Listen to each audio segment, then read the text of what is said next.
વાત કરીશું એક મહત્વના સમાચાર વિશે। મહત્વના સમાચાર મળી રહ્યા છે તેના પર નજર કરીએ તો કુવૈતમાં મજૂર કેમ્પમાં ભીષણ આગનો બનાવ બન્યો છે। મજૂર કેમ્પમાં આ ભીષણ આગ લાગી છે જે માહિતી મળી રહી છે। 40 ભારતીયોના મોત થયા હોવાના સમાચાર પ્રાપ્ત થઈ રહ્યા છે। આ સાથે સાથે 30 લોકો ઘાયલ હોવાની પણ માહિતી મળી રહી છે। કુવૈતના મંગાફમાં એક ઇમારત હતી તેમાં આગ લાગી જેમાં 41 લોકોના મોત થયા। જે ઇમારતમાં આગ લાગી તેનો ઉપયોગ શ્રમિકોના આવવા માટે કરાતો હતો અને આમાં 40 ભારતીયોના મોત થયા હોવાના સમાચાર સામે આવી રહ્યા છે। આ સાથે સાથે ઘટનામાં 30થી વધુ ભારતીય શ્રમિક હતા જે ઘાયલ થયા છે તેવી જાણકારી હાલ તો મળી રહી છે।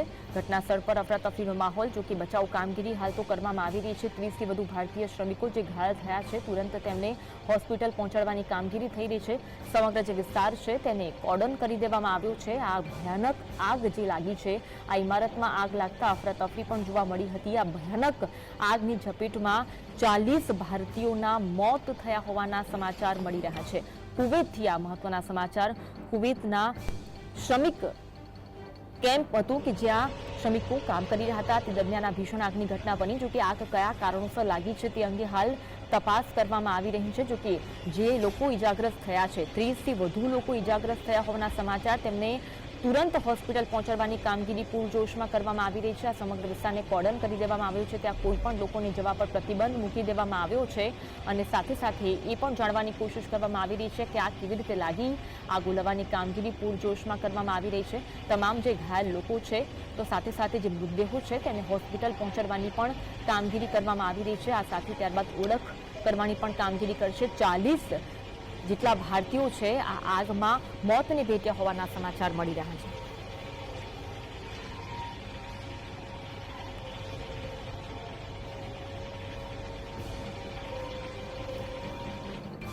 જે ઇમારતમાં આગ લાગી હતી તેનો ઉપયોગ શ્રમિકોના આવવા માટે કરાતો હતો। વિદેશ મંત્રી એસ જયશંકરે ઘટનાને લઈને દુઃખ વ્યક્ત કર્યું છે। કુવૈતના મંગાફમાં સવારે આ ઘટના બની હતી। ઇમારતમાં ભીષણ આગ લાગી, 41 લોકોના મોત થયા હોવાના માહિતી કુવૈતમાં ભારતીય દૂતાવાસે ઇમરજન્સી હેલ્પલાઇન નંબર પણ જાહેર કર્યો છે।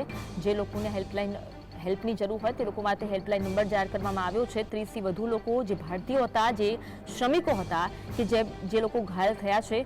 ઘટના જે સ્થાનિક સમય છે એ અનુસાર સવારે 6 વાગે મંગાફ શહેરમાં બની હોવાની માહિતી હાલ તો મળી રહી છે। તો સાથે સાથે જે ઇમારતમાં આગ લાગી છે તેનો ઉપયોગ શ્રમિકોના આવાસ માટે કરવામાં આવતો હતો।